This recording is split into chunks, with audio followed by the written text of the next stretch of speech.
Welcome everyone, welcome to the channel, welcome to Lab Edition. Good morning everybody. Hope everybody is okay.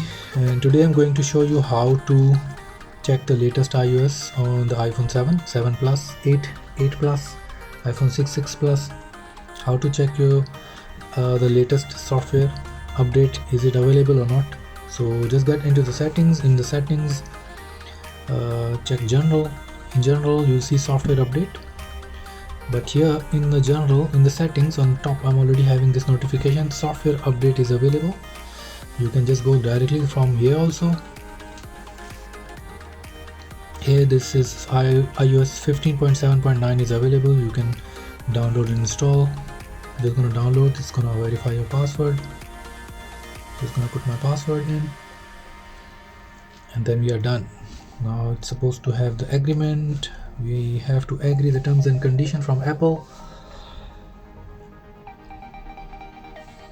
and it's supposed to start the download now.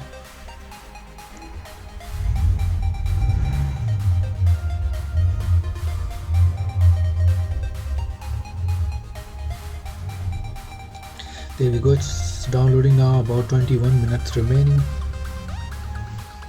And that's how you check your latest iOS updates on iPhone 7. Thanks for watching.